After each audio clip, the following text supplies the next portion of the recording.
our focus group series in Zoho Sprints, where you will get a chance to preview the beta version of an upcoming feature.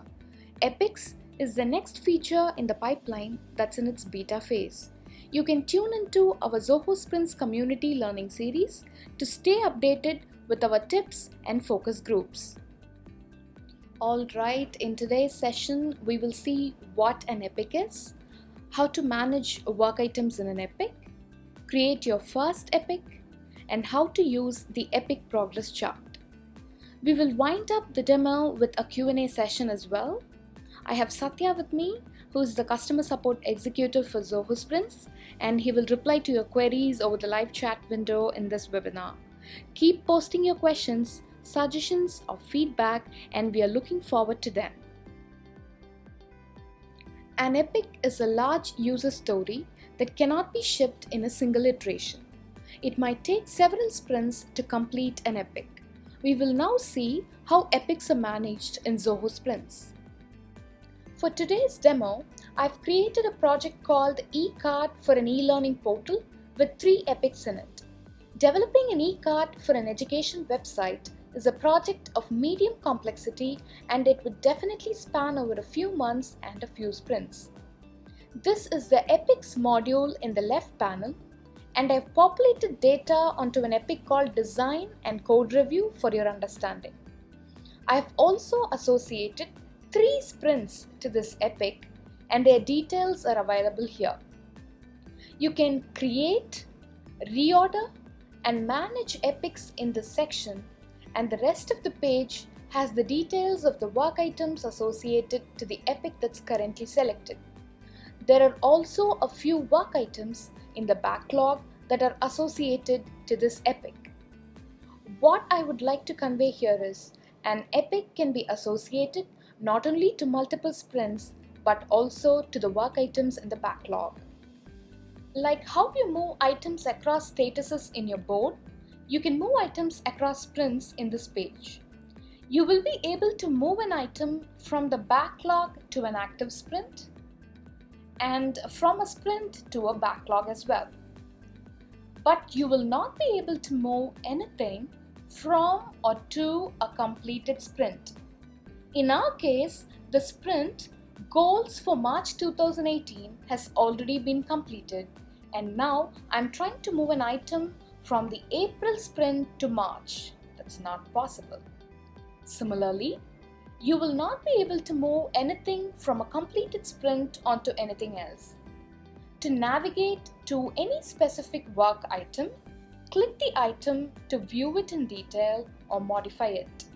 Once you're done with your changes, click the close icon to get back to the epic screen. To know whether a sprint is active or complete, check for the icon that's to the left of the sprint's name. The timer that's orange is a completed sprint. The one that's blue depicts an active sprint. You can also collapse and expand a section by clicking here.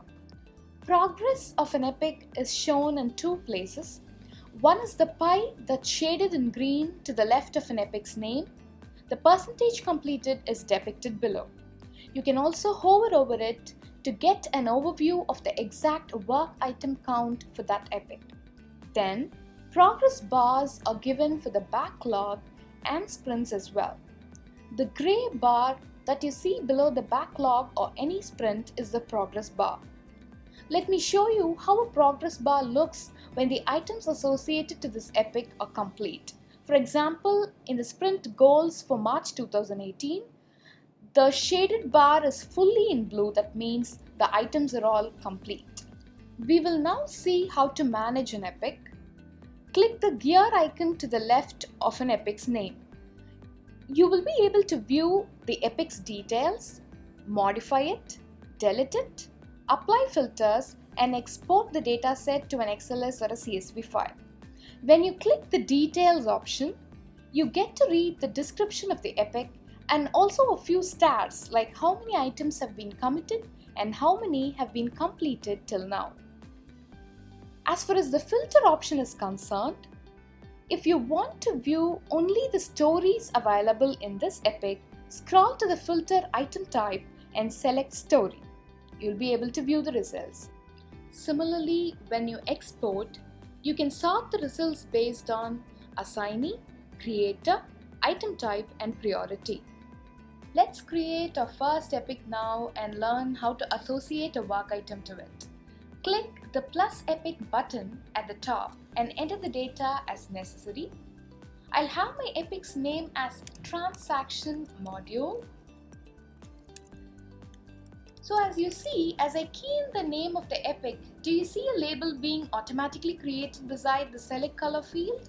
Yes, the work items that will be associated in the future with this epic will be tagged with this label across the product.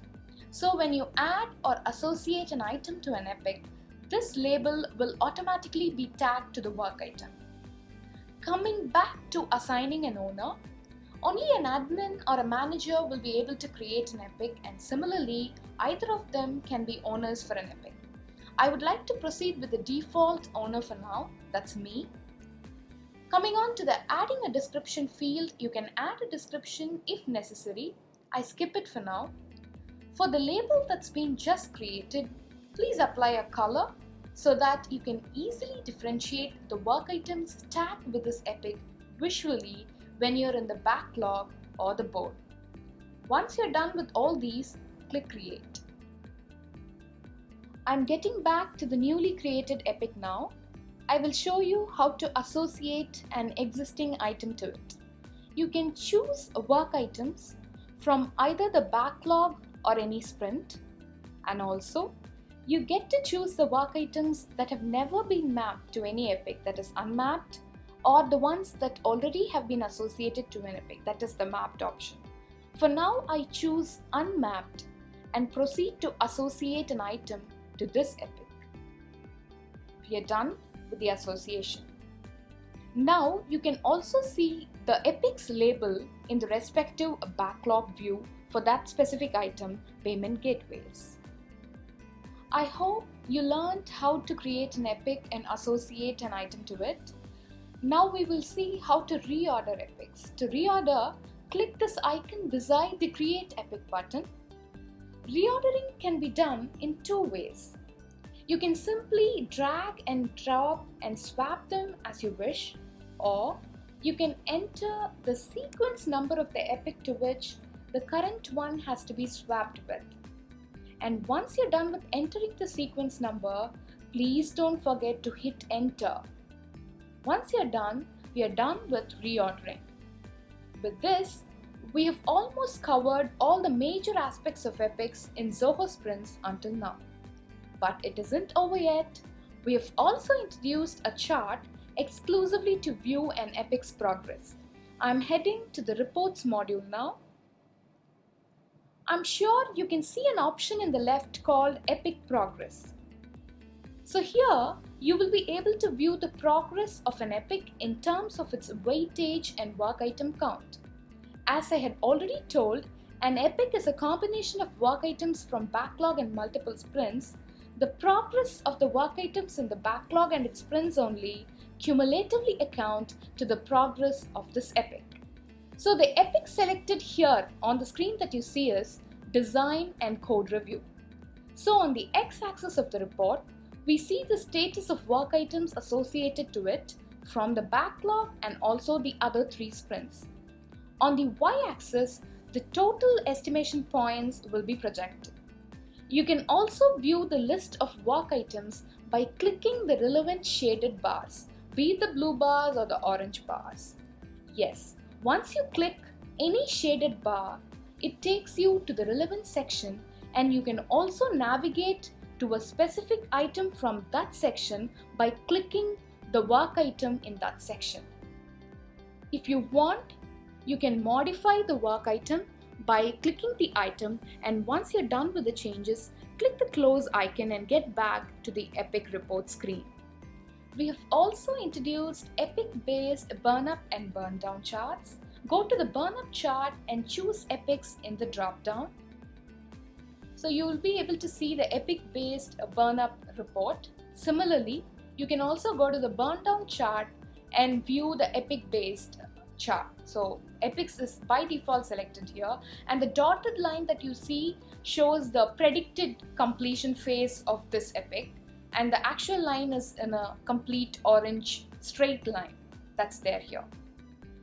So with this, we have almost covered all the major aspects of epics in the focus group of today's demo. I hope you guys are comfortable with the new feature now, and I'm also sure that you're as excited as we are, and we are looking forward to the launch of the feature in the near future.